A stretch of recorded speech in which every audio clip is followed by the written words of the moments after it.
पिछले एपिसोड में देखा था कि बजाज जवार के घर जाता है और वहां से अपनी बेटी पेरिस को जबरदस्ती अपने साथ वापस घर ले आता है। पेरिस अपने पिता के इस फैसले से बिल्कुल भी खुश नहीं होती, लेकिन वह उस समय कुछ नहीं कर पाती। घर पहुंचने के बाद बजाज पेरिस से साफ शब्दों में कहता है कि अब उसकी मंगनी आफताब के साथ होगी और बहुत जल्द दोनों की शादी भी कर दी जाएगी। यह सुनते ही पेरिस साफ इनकार कर देती है। वह कहती है कि वह अभी शादी नहीं करना चाहती और न ही आफताब से मंगनी करना चाहती है। पेरिस बार बार अपने पिता को समझाने की कोशिश करती है, लेकिन बजाज उसकी एक भी बात सुनने को तैयार नहीं होता। बजाज को अपनी जिद पूरी करनी होती है। वह पहले पेरिस को समझाने की कोशिश करता है, लेकिन जब वह नहीं मानती तो उसे डराने और धमकाने लगता है। वह पेरिस पर इतना ज्यादा दबाव डालता है कि उसके लिए कोई रास्ता नहीं बचता। आखिर में बजाज गुस्से में कहता है, अगर तुमने आफताब से मंगनी करने से मना किया तो मैं खुद को गोली मार लूंगा और मेरी मौत की जिम्मेदार सिर्फ तुम होगी। अपने पिता की ये बात सुनकर पेरिस पूरी तरह घबरा जाती है। वह अपने पिता को इस हालत में नहीं देख सकती। मजबूरी में भारी मन से वह आखिरकार मंगनी के लिए हाँ कर देती है और कहती है कि अगर यही आपकी खुशी है तो मैं आफताब से मंगनी करने के लिए तैयार हूं। पेरिस की हाँ सुनते ही बजाज बहुत खुश हो जाता है और तुरंत मंगनी की तैयारियां शुरू कर देता है। अगले ही दिन घर के सभी लोग मंगनी की खरीदारी के लिए बाजार जाने का फैसला करते हैं। पेरिस भी सबके साथ जाने के लिए तैयार हो जाती है, लेकिन इस बार वह अपने साथ एक बड़ा बैग भी लेकर आती है। पेरिस के हाथ में बैग देखकर आफताब हैरान हो जाता है और उससे पूछता है, इतना बड़ा बैग किस लिए लाई हो?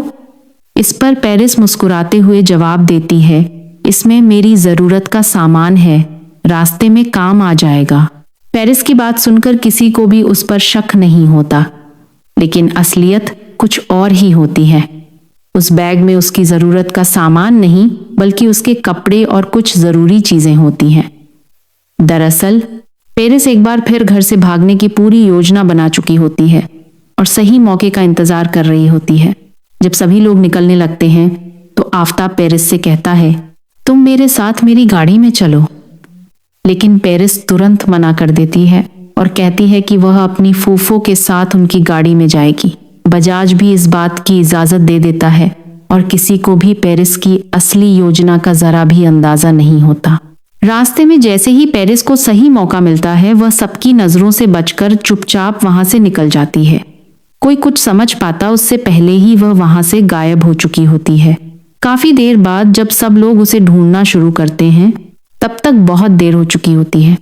पेरिस सीधे जवार के घर पहुंच जाती है। उसे देखकर जवार और घर के बाकी लोग भी हैरान रह जाते हैं। अब आगे क्या होगा? क्या बजाज एक बार फिर पेरिस को वापस ले जाएगा, या इस बार पेरिस अपनी जिंदगी का फैसला खुद करेगी? ये जानने के लिए जुड़े रहिए हमारे साथ। उर्दू स्टोरी पॉइंट पीके चैनल देख रहे हैं। अगर आपको हमारी कहानियां पसंद आती हैं तो कृपया इस चैनल को सब्सक्राइब, फॉलो करें और अपने सभी दोस्तों के साथ शेयर करना बिल्कुल न भूलें। नाजरीन, पिछले एपिसोड में आपने देखा कि पेरिस एक बार फिर अपने घर से भागकर सीधे जावर के घर पहुंच जाती है। उसके चेहरे पर घबराहट साफर दिखाई दे रही होती है। वह बार बार पीछे मुड़कर देखती है, जैसे उसे डर हो कि कहीं कोई उसका पीछा तो नहीं कर रहा। कुछ देर बाद वह झावर के घर के बाकी लोग भी पेरिस को देखकर हैरान होते हैं, लेकिन सभी उसका प्यार और सम्मान के साथ स्वागत करते हैं। उसे आराम से बैठाया जाता है, पानी दिया जाता है और उसके लिए खाना भी लाया जाता है। जब पेरिस थोड़ा संभल जाती है, तब घर के लोग उससे पूछते हैं, पेरिस, तुम फिर से घर छोड़कर यहाँ कैसे आ गई? यह सुनकर पेरिस की आंखों में आंसू आ जाते हैं। वह भावुक होकर बताती है कि उसके पिता बजाज ने उसकी शादी आफताब के साथ तय कर दी है, लेकिन वह इस रिश्ते से बिल्कुल भी खुश नहीं है। वह आफताब से शादी नहीं करना चाहती क्योंकि उसका दिल इस रिश्ते को स्वीकार नहीं कर पा रहा। इसी वजह से उसने दोबारा घर छोड़ने का फैसला किया और सीधे झावर के पास चली आई। इस तरह घर से भागना किसी भी समस्या का हल नहीं है। तुम्हारे माता पिता बहुत परेशान होंगे। तुम्हें उनके पास वापस चलना चाहिए। अगर कोई बात है तो उसे बैठकर सुलझाना चाहिए। लेकिन पेरिस उसकी एक भी बात मानने को तैयार नहीं होती। वह बार बार कहती है कि अगर वह घर वापस गई तो उसकी शादी जबरदस्ती आफताब से करा दी जाएगी, इसलिए वह किसी भी कीमत पर वापस नहीं जाना चाहती। जावर उसे काफी देर तक समझाता है। वह उसे भरोसा दिलाता है कि वह उसके साथ रहेगा और किसी भी तरह की परेशानी में उसका साथ नहीं छोड़ेगा। आखिरकार बहुत समझाने के बाद पेरिस किसी तरह घर वापस जाने के लिए तैयार हो जाती है। इसके बाद जावर खुद पेरिस को लेकर उसके घर पहुंचता है। घर पहुंचते ही वह बजाज से कहता है, ये लीजिए आपकी बेटी पेरिस, इसे सुरक्षित आपके पास वापस ले आया हूं। अपनी बेटी को सही सलामत देखकर बजाज राहत की सांस लेता है। वह जावर का दिल से शुक्रिया अदा करता है और उसकी ईमानदारी की तारीफ करता है। कुछ देर बाद जावर वहां से चला जाता है। जावर के जाने के बाद घर का माहौल एक बार फिर गंभीर हो जाता है।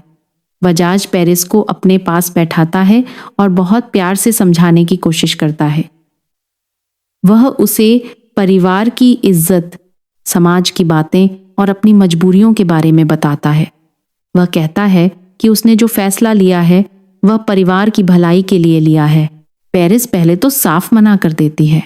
वह कहती है कि वह अपनी मर्जी के खिलाफ शादी नहीं करना चाहती, लेकिन बजाज बार बार उसे समझाता है, भावनात्मक बातें करता है और परिवार की खुशियों का वास्ता देता है। लंबे समय तक चली बातचीत और लगातार दबाव के बाद आखिरकार पेरिस बहुत भारी दिल से आफताब के साथ शादी के लिए हाँ कर देती है। हालांकि उसने हाँ तो कह दी, लेकिन उसके चेहरे की उदासी साफ बता रही होती है कि उसका दिल अब भी इस रिश्ते को स्वीकार नहीं कर पाया है। उसके मन में डर, बेचैनी और कई अनकहे सवाल अब भी बाकी हैं। अब आगे क्या होगा?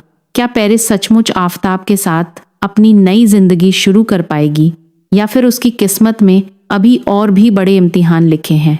इन सभी सवालों के जवाब जानने के लिए जुड़े रहिए उर्दू स्टोरी पॉइंट पीके के साथ। वहाब दुर्रानी को जैसे ही पता चलता है कि आफताब की शादी पेरिस से होने वाली है, उसका गुस्सा 7वें आसमान पर पहुंच जाता है। वह बिना देर किए अपने गुंडों को हुक्म देता है, जैसे ही पेरिस ब्यूटी पार्लर से बाहर निकले उसे तुरंत अगवा कर लो।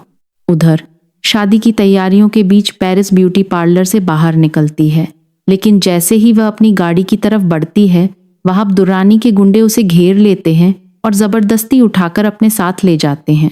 जब बजाज को इस बात की खबर मिलती है कि पेरिस का अपहरण वहाब दुर्रानी ने करवाया है, तो वह तुरंत आफताब से कहता है कि वह जाकर पेरिस को छुड़ा कर लाए, लेकिन आफताब साफ मना कर देता है और इस मामले में पड़ने से इनकार कर देता है। आफताब के इनकार के बाद बजाज बिना समय गंवाए जावर को फोन करता है। पूरी बात सुनते ही जावर बिना एक पल गंवाए वहाब दुर्रानी के फार्म हाउस की तरफ निकल पड़ता है। उसे अच्छी तरह पता होता है कि अगर उसने देर की तो पेरिस की जान खतरे में पड़ सकती है। दूसरी तरफ फार्म हाउस में पेरिस डरी सहमी हुई होती है, जबकि वहाब दुर्रानी उसे धमकी देता है कि अब कोई भी उसे वहां से नहीं ले जा सकता। जैसे ही जावर फार्म हाउस के अंदर दाखिल होता है, वहाब दुर्रानी के कई गुंडे उसका रास्ता रोक लेते हैं। बिना कुछ सोचे समझे जावर उन पर टूट पड़ता है। इसके बाद जबरदस्त मारधाड़ शुरू हो जाती है। चारों तरफ चीख पुकार और लड़ाई का माहौल बन जाता है। गुंडे मिलकर जावर को रोकने की पूरी कोशिश करते हैं, लेकिन जावर अपनी बहादुरी, ताकत और शानदार फाइटिंग स्किल्स से एक एक करके सभी गुंडों को धूल चटा देता है। इतने में वहाब दुर्रानी अपने और गुंडों को बुला लेता है। एक बार फिर जावर को घेर लिया जाता है, लेकिन वह हार नहीं मानता। वह हर वार का करारा जवाब देता है और आखिरकार सभी गुंडों को हराकर फार्म हाउस के अंदर पहुंच जाता है। वहां वह हर कमरे में पेरिस को तलाशता है। काफी देर की तलाश के बाद उसे पेरिस एक बंद कमरे में कैद मिलती है। पेरिस जावर को देखकर राहत की सांस लेती है। जावर तुरंत उसके बंधन खोलता है और कहता है, अब तुम्हें डरने की जरूरत नहीं है, मैं तुम्हें सुरक्षित घर ले जाने आया हूं। दोनों जैसे ही बाहर निकलने लगते हैं, तभी वहां दुर्रानी फिर अपने गुंडों के साथ उनका रास्ता रोक लेता है। एक बार फिर जबरदस्त लड़ाई शुरू हो जाती है। इस बार लड़ाई पहले से भी ज्यादा खतरनाक होती है, लेकिन जावर पूरी बहादुरी से लड़ते हुए सभी गुंडों को हरा देता है। अपनी हार सामने देखकर वहाब दुर्रानी वहां से भाग निकलता है और जावर पेरिस को सुरक्षित फार्म हाउस से बाहर निकाल लेता है। जावर पेरिस को लेकर उसके घर पहुंचता है। अब दुर्रानी के फार्म हाउस से पेरिस को सही सलामत छुड़ाकर उसके पिता बजाज के हवाले कर देता है। अपनी बेटी को सुरक्षित देखकर बजाज की खुशी का ठिकाना नहीं रहता। उसे अब पूरी तरह यकीन हो जाता है कि जावर ही वह इंसान है जो हर हाल में पेरिस की हिफाजत कर सकता है। इसी वजह से वह जावर को अपने गेस्ट रूम में ले जाकर अपनी दिल की बात कहता है। बजाज भारी आवाज में कहता है, जावर, आज तुमने सिर्फ मेरी बेटी की जान नहीं बचाई, बल्कि मेरे टूटे हुए भरोसे को भी फिर से जिंदा कर दिया है। मैंने हमेशा लोगों को उनके नाम, दौलत और रुतबे से परखा, लेकिन आज समझ आया कि इंसान की असली पहचान उसके किरदार से होती है। आफताब पर मुझे बहुत भरोसा था, लेकिन मुश्किल वक्त में उसने मेरा साथ छोड़ दिया, जबकि तुमने बिना किसी स्वार्थ के अपनी जान जोखिम में डाल दी। अगर तुम तैयार हो तो मैं चाहता हूं कि पेरिस की शादी तुमसे हो। मुझे पूरा यकीन है कि तुम उसे दुनिया की हर खुशी दोगे।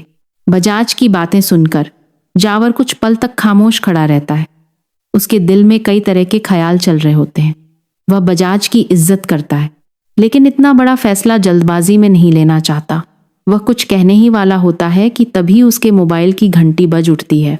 जावर फोन उठाता है तो दूसरी तरफ उसके अब्बू की कांपती हुई आवाज सुनाई देती है, बेटा, फौरन घर पहुंचो। तुम्हारे चाचा को अचानक हार्ट अटैक आया है। डॉक्टरों ने उनकी हालत बहुत नाजुक बताई है। अगर देर हो गई तो शायद उनसे आखिरी बार भी मुलाकात न हो पाए। यह सुनते ही जावर के पैरों तले जमीन खिसक जाती है। उसकी आंखों में बेचैनी साफ दिखाई देने लगती है। वह बजाज से माफी मांगते हुए कहता है, अंकल, मुझे अभी इसी वक्त निकलना होगा। घर पर बहुत बड़ा हादसा हो गया है। आपकी बात का जवाब मैं लौटकर जरूर दूंगा। बजाज उसकी मजबूरी समझ जाता है और कहता है, जाओ बेटा, परिवार सबसे पहले होता है। अल्लाह तुम्हारे चाचा को सेहत दे। जावर तुरंत अपनी गाड़ी लेकर तेज रफ्तार से घर की ओर निकल पड़ता है। रास्ते भर उसके मन में तरह तरह के ख्याल आते रहते हैं।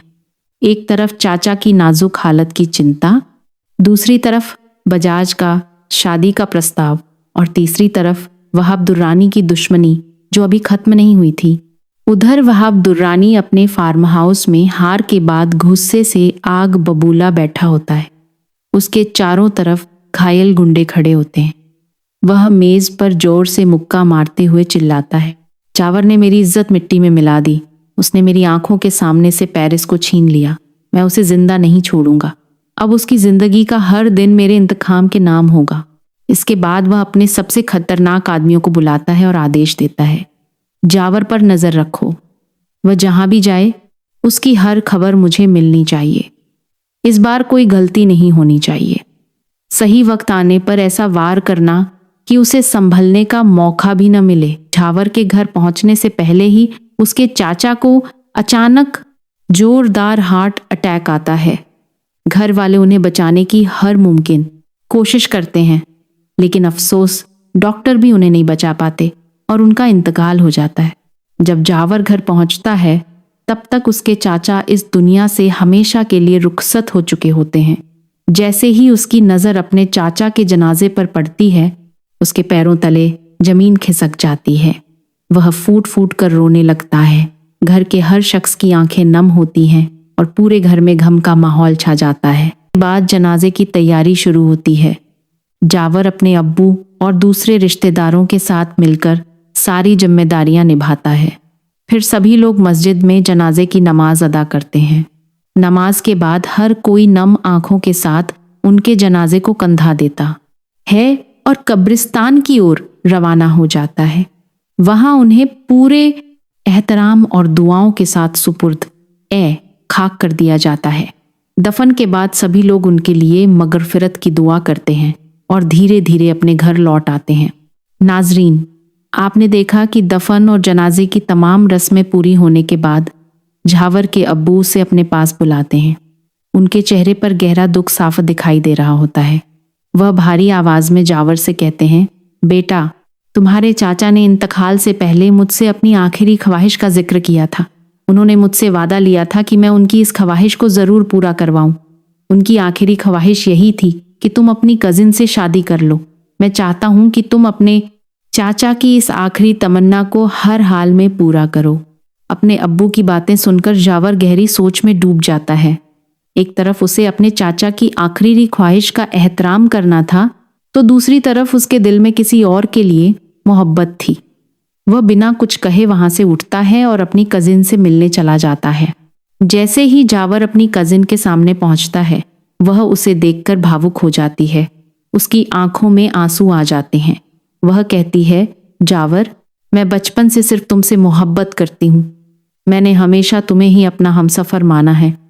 अब चाचा जान की भी यही आखिरी ख्वाहिश थी कि हमारी शादी हो जाए। मैं सिर्फ तुमसे ही निकाह करना चाहती हूँ। अपनी कजिन की बातें सुनकर जावर कुछ पल तक खामोश रहता है।